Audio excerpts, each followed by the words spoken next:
Voyons Parashat Shemot, deuxième partie.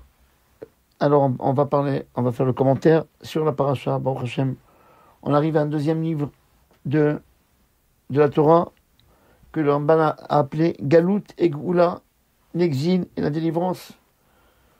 On va s'arrêter à un point. Il y a tellement de choses à parler de cette Parasha, mais on va s'arrêter sur un point. Il est écrit dans la Torah, Vaï Bayamim Ahem. Et il s'est passé dans ces jours-là, Vaï Gdal Moshe Rabbeinu a grandi. Vaïd Sélechav, il est sorti chez ses frères. Et il a vu toute leur souffrance. Et Rashi explique. Vaïar Bessivlotam, c'est quoi Vaïar? Il a mis tous ses yeux. Il a tout vu. Vélibo, il a mis tous ses yeux et son cœur pour souffrir pour eux, pour compatir avec eux. Mais ce n'était pas un mot, comme on dit aujourd'hui, quand on est avec quelqu'un qui est en deuil, ou quelqu'un qui a un problème. Je compatis avec vous, c'est pas seulement des mots. Moshe Rabbeinu, c'est pas ça. Moshe Rabbeinu, il est sorti du palais de parents. Il a vu combien les Égyptiens, ils font souffrir l'ami Israël. Comme les nazis, ils n'ont pas voulu briser seulement leur corps, mais aussi briser même leur esprit et leur âme. Aussi pareil chez les Égyptiens, le shi'boud d'asservissement ne servait pas seulement pour avoir un résultat du travail des Bnei Israël, mais les ma'anoto, pour les faire souffrir, pour briser leur âme, leur esprit, leur moralité. Et les Chachamim m'expliquent, c'est pourquoi les Égyptiens étaient tellement méchants. Ils ont donné le travail des hommes pour les femmes et le travail des femmes pour les hommes. Un lourd fardeau pour un petit enfant et un petit fardeau pour un grand.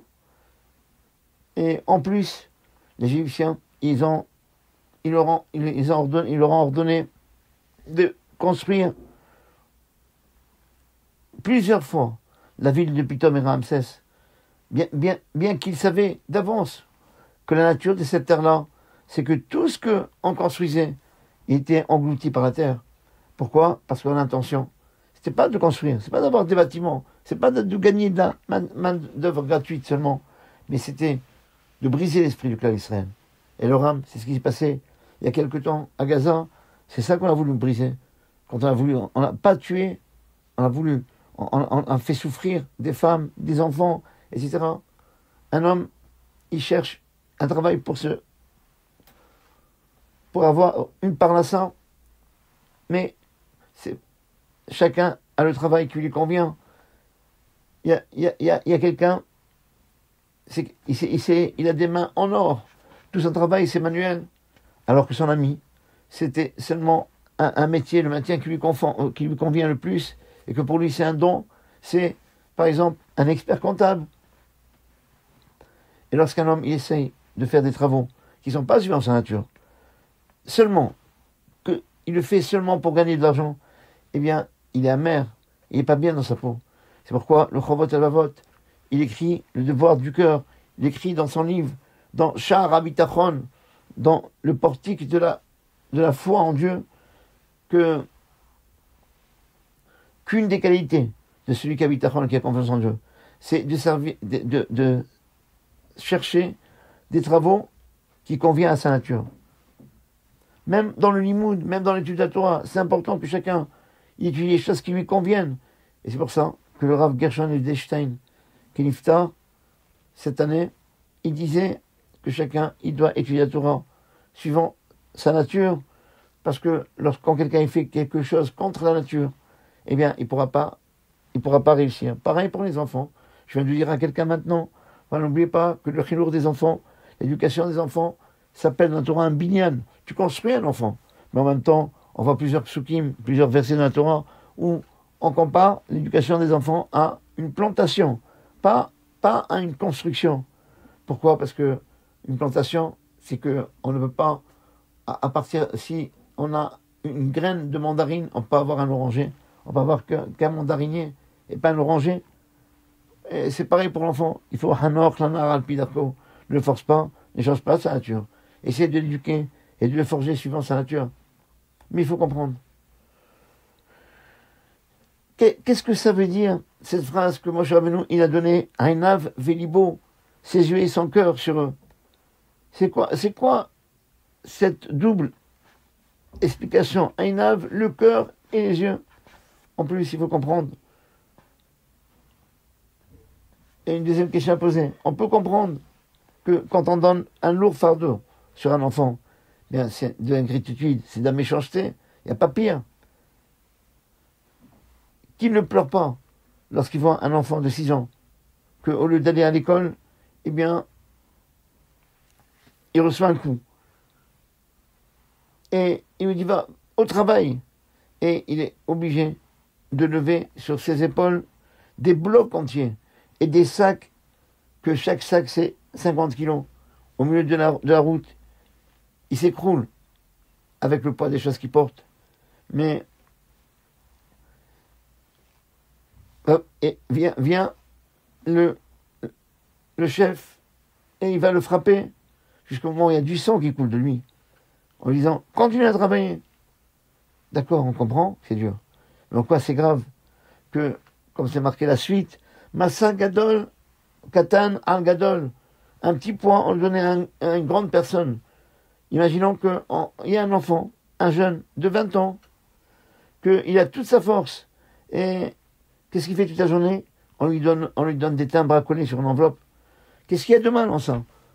Et les Moussa, les sages de la morale juive expliquent qu'il y a 2 sortes de souffrances. Il y a la souffrance physique et la souffrance sentimentale. Massa Gadol al Katan, un lourd fardeau, un fardeau d'un grand sur un jeune, c'est quoi? C'est une souffrance physique. Massa Katan al Gadol, un petit fardeau, un fardeau d'un petit sur un grand, c'est quoi? C'est une souffrance sentimentale. Quand un bachour, un jeune homme, qui a toutes ses forces, il a beaucoup de punch, et que, au lieu de montrer la force qu'il a, au lieu de faire les choses qu'il peut faire, on lui demande, tu sais, reste à la maison, ton travail c'est quoi? C'est de coller des timbres sur une enveloppe. Eh bien, ça c'est une souffrance sentimentale. Mais pourquoi on me déprécie comme ça? Pourquoi on ne me valorise pas? Et la grandeur de Moshe, celui qui a délivré l'homme Israël, c'est pas qu'il a vu seulement la souffrance physique de porter un fardeau d'un grand par un petit, parce que ça, tout le monde peut le voir. La Chorma, c'était de voir la souffrance qu'il y a aussi dans le poids d'un enfant sur un grand, et ressentir la douleur sentimentale qui est provoquée par ça. Et c'est ça qui dit le Midrash. Nathan Ainav Velibo, il a mis ses yeux et son cœur pour souffrir avec eux. Parce que pour voir le poids d'un grand sur un petit, il suffit de voir avec les yeux. Tout le monde comprend. Mais pour comprendre qu'il y a aussi un sével, une souffrance de, comme on dit en hébreu, Massa Katan Al Gadol, un fardeau d'un petit sur un grand, ça veut dire en clair, qu'un grand qui fait le travail d'un petit. Alors, il faut avoir un cœur qui ressent ça pour pouvoir aussi compatir avec son âme, sentir la souffrance qu'il a et de comprendre qu'est-ce qui le dérange, pas d'une façon seulement physiquement, mais aussi sentimental, moralement. Il faut avoir un cœur qui comprend, qui ressent. Et bon, ça c'est pour nous un enseignement pour toute la vie. Il y a des gens qui sont miskénim, qui sont malheureux, que tout le monde a pitié d'eux. On essaie de les aider. Par exemple, des femmes veuves, des orphelins, des pauvres, des gens invalides. Mais il y a une autre réalité. D'un bachour, d'un jeune homme, qui a son père, qui a son père, qui a son père, qui a sa mère, et qui lui manque rien, d'une façon matériellement. Mais son cœur, il est complètement désespéré. Il est complètement vide, comme on dit dans les Télim. Libo halal bekerbo. Il a le cœur vide et d'une façon sentimentale. Il vit sans aucune force, sans aucune envie. Il n'a pas d'amis. Il n'a pas la joie de vivre. Il n'a pas confiance en soi.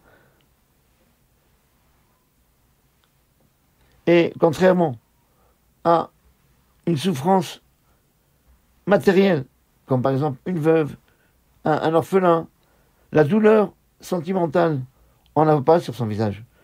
Et pour que quelqu'un y ressente cette douleur, ça ne suffit pas de voir seulement avec les yeux. Il faut avoir un cœur, de savoir qu'est-ce qui se passe. D'autres personnes disent, bon, celui-là, le pauvre, qu'est-ce qu'il a? Il n'y a aucune raison d'avoir pitié de lui, il a tout. Eh bien, là, Vaudan, pour la bataille, on se trouve dans les Shuvavim. Le travail qu'on doit faire, chacun avec son ami, c'est pas seulement de voir avec les yeux qu'est-ce qui manque au deuxième, mais de ressentir tous les problèmes sentimentaux qu'il a. Et voir qu'est-ce qui lui manque d'une façon sentimentale. Et mon bataille, et c'est ça la force des Gdolé Israël, des grands d'Israël, de mettre tout leur cœur et les yeux pour comprendre qu'est-ce qui manque au peuple d'Israël. Voilà, on raconte une histoire, par exemple, sur Rabbi Yosef Chaim Zonfled. Dans la synagogue où il était, comme arabe, eh bien, celui qui faisait la tfila, la prière, ça veut dire le chazan, l'officiant, qui faisait toujours la prière de Moussaf pendant Rosh Hashanah Yom Kippour, il est décédé, étant donné que le décès a eu lieu 2 semaines avant Rosh Hashanah. Eh bien, les Gabbaïm, les administrateurs, ont été voir le Rav. Ils ont demandé qu'il y a un besoin de commencer à chercher un nouveau Chazan qui fait la prière. Mais Rabbi Chaim Zonfled, il leur répond, ne vous en faites pas. Je vais trouver à temps le Chazan, c'est l'officiant qui va le remplacer. Les jours des Sichot arrivent, les Gabbaïm, les administrateurs, ils ont été voir le Rav et il dit, dites-moi, est-ce que vous avez trouvé quelqu'un? Il est calme. Et il dit, je m'occupe de ça, ne vous en faites pas. Et lorsqu'on est arrivé à la veille de Rosh Hashanah, les Gabbaïm, ils ont envie de revoir le Rav encore une fois. Ils ont dit, on est obligé d'avoir un Chazan pour faire la tfila. Et lui, encore une fois, il est calme. La veille de Rosh Hashanah, c'est le lendemain qu'on va prier, c'est le lendemain qu'on va faire Moussaf. Ne vous en faites pas, je m'occupe. Et lorsqu'on est arrivé à la prière de Moussaf, toute la Kéila, toute la communauté était curieuse de savoir c'est qui va remplacer quelle personne qui a choisi le Rav pour remplacer. Et voilà, Rabbi Chaim Zonfled, il a demandé au fils de celui qui faisait la tfila de faire la tfila, de monter en tant que Chazan, en tant qu'officiant pour faire l'office. C'est possible. Ils ont été voir les Gabbaïm, les administrateurs. Pourtant, c'est marqué dans la halakha qu'un Havel, dans le Minhag Ashkenaz, quelqu'un qui est en deuil, qui se trouve dans l'année de ses parents, il ne montera pas, a priori, pour faire la prière pendant les jours redoutables, parce que le fait qu'il soit dans le deuil, c'est quelqu'un qui est dans le din, dans la rigueur. On ne veut pas susciter la rigueur sur le clan d'Israël, et surtout, il ne se trouve pas seulement dans l'année, il se trouve dans les 30 jours. Donc il y a plus de rigueur. Et par contre, s'il n'y a pas un autre Hazan, le Mishnah Berurah il ramène dans le Siman Tav Kuf P Aleph, le chapitre 581, Seif Katan Zain, voilà, qu'on a pris l'habitude de permettre, mais si on se trouve dans une communauté où il y a des baalei tefila, des gens qui font la prière, eh bien, qui savent prier, eh bien, le fils ne priera pas pendant les Miloraim. Alors, ils ont dit ça au Rav. Et le Rav a dit, vous savez, toute cette façon de penser, moi aussi je connais, mais il y a une seule chose que vous avez oubliée. Dans la Hazarat Nashim, dans la galerie des dames, il y a une femme almana, une femme veuve, qui est encore jeune, que son cœur est blessé. Et s'il y a un autre Hazan en plus, il monte pour faire l'office, eh bien, tous les chansons qu'il va faire, ils vont blesser son cœur. Mais si c'est le fils qui remplace son père, eh bien, il y a une nechama, il y a une consolation pour elle. Et cette façon de voir repousse tous les arguments que vous avez. C'est ce qu'on appelle quelqu'un qui met, c'est ça qu'on appelle Nathan Enav Bilibou. Il a mis ses yeux et son cœur, de rentrer dans le cœur du deuxième et de le ressentir. Voilà, un deuxième exemple. Il y avait à la maison du Rav Shach, Zechet Tzadik Ivracha, une grande réunion dans des sujets très importants. Et c'est 2 semaines avant Pessah. Pendant toute cette réunion, on a fait l'impression que le Rav Shach, il était très occupé, très ennuyé, il était très dérangé. Eh bien, il y a une femme veuve qui devait venir.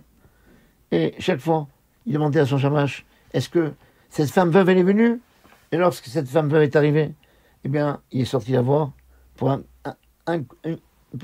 court moment, et il est revenu à la réunion. Et après, les gens lui demandaient, mais pourquoi tu étais dérangé? Et finalement, tu n'es pas resté trop longtemps avec elle. Et le Rav, il a dit, voilà, j'ai remis une enveloppe à cette femme-là où il y avait $100. Et il a dit à cette femme, je sais que jusqu'à présent, ton mari était là, il t'a acheté des habits, comme la lacha demande d'acheter des habits à sa femme pour la fête, comme c'est marqué dans la lacha, que le mari, il a le devoir d'acheter à sa femme des habits, et que maintenant, comme il n'y a plus personne qui va lui acheter, alors il a donné cet argent-là. Il a demandé, il lui a dit, voilà, je t'exige de toi de t'acheter des habits comme tu as l'habitude de faire. Je me suis renseigné que la somme que ton mari mettait, et je t'ai donné la même somme. C'est ça qui a dérangé. Que cette femme-là, qui était une veuve, que personne ne voyait, qui n'a pas une douleur dans le cœur. Voilà. Alors,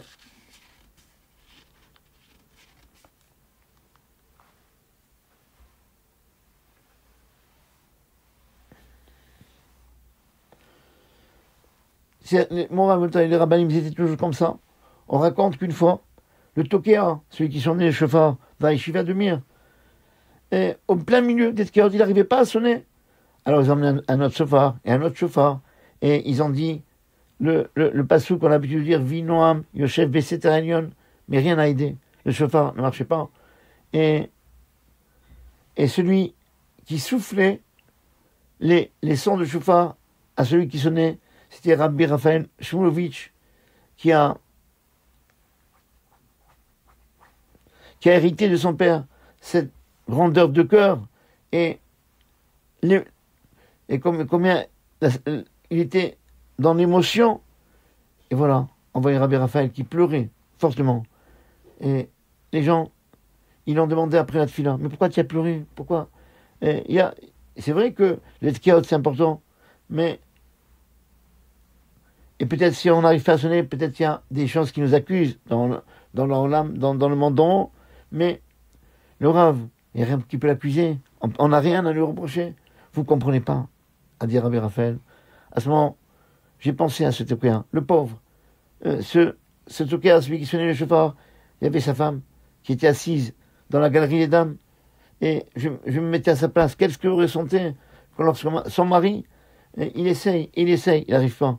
Et c'est pourquoi j'ai pleuré. C'est ça la force de Moshe Rabbeinu. C'est d'être toujours avec le Ham Israël. Moshe Rabbeinu,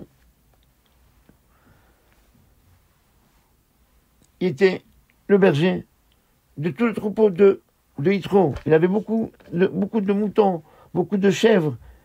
Mais, et lui, Moshe Rabbeinu, il va courir après un petit chevreau, et il s'est occupé de lui de façon personnelle. De cette chose, on apprend que c'est important de s'occuper de tout le monde. Mais pour nous apprendre que le Rav, qui enseigne la Torah à ses élèves, sa responsabilité est grande, mais il doit considérer chaque élève qu'il a, comme Moshe Rabbeinu, comme il a fait avec ce petit mouton. Il doit se considérer que chaque élève, pour lui, c'est un ben yachid, c'est un fils unique. Et ça, on l'a vu toujours chez les grands d'Israël. Celui qui s'occupe des élèves, et il n'y a aucune différence à faire, que ce soit un enseignant, ou bien un directeur, ou bien un maître dans un séminaire pour filles, eh bien, il doit d'abord d'apprendre le Pérec, bien comprendre le chapitre 34 du Sefer Heskel, du livre de Heskel. Là-bas, on voit une grande réprimande sur les bergers d'Israël, ceux qui sont les guides du Israël, que il s'occupait que des plus forts, il laissait tomber les plus faibles. Celui qui ne s'occupe que des plus forts, eh bien, il n'est que le berger de lui-même, parce que c'est ça la grandeur d'un berger. Elle s'exprime par le fait que, voilà, c'est quelqu'un que il s'occupe pas des plus forts, il s'occupe des plus faibles, mais sans désintéresser, parce que les faibles et les forts, ils peuvent s'ennuyer. Non, en pensant aussi à leur donner un niveau et leur apprendre bien la Torah. C'est ça la force de Moshe Rabbeinu. On a dit quand il était roi et Lotson, quand il était le berger, eh bien d'abord, il donnait à manger aux plus faibles, aux équinim, aux personnes âgées, aux plus faibles du troupeau. Et les enfants, les personnes âgées, et après, il laissait les plus forts brouter de l'herbe. Pourquoi? Parce que Moshe Rabbeinu, il s'est dit que si on laisse d'abord les plus forts brouter l'herbe en même temps que les autres, ils vont prendre l'herbe le plus facile à manger. Ils vont pas le laisser pour les plus jeunes. Alors, je préfère faire l'inverse. D'abord, je donne à manger ceux qui sont les plus délicats, les plus fragiles, et après, que les autres, ils sont capables de manger l'autre herbe. Il n'y aura pas de problème. Voilà, c'est ça la force de Moshe Rabbeinu. Et c'est pour ça qu'il a été choisi comme un guide spirituel, parce que il n'a pas vu seulement la souffrance. Il y a des souffrances qu'on ne voit pas par les yeux. Il faut mettre ses yeux, il faut mettre son cœur, il faut sentir la souffrance de l'autre. Il y a des souffrances qui n'apparaissent pas, mais quelqu'un peut souffrir plus sentimentalement qu'une souffrance physique. Et c'est ça que Moshe Rabbeinu, il était capable de voir, et c'est pour ça qu'il a été choisi comme celui qui va être le berger du clan d'Israël. Voilà, mon réveil. C'est ça qu'on va apprendre de lui. Être ce berger, chacun il est le berger. Pas des fois, on n'est pas le berger de tout le clan d'Israël, des fois on est le berger que de notre maison. Notre rôle, c'est notre maison, notre foyer. Il faut faire attention à tout ça. Des fois, quelqu'un, il s'occupe d'une keïla, d'une communauté. Savoir faire plaisir, pas seulement penser au plus fort, mais penser au plus faible et donner à chacun la Torah qui a besoin, parce que un Adam l'omède, parce qu'un homme ne peut apprendre que que les choses qu'il a envie d'apprendre. Voilà, c'est comme ça qu'on doit se comporter. Pas seulement voir la souffrance des autres avec les yeux, mais mettre comme Moshe Rabbeinu, son cœur et ses yeux, pour voir la souffrance de chacun, même la souffrance qui n'est pas apparente. Et c'est comme ça que Moshe Rabbeinu, c'était le Goël du clan d'Israël. Shabbat shalom.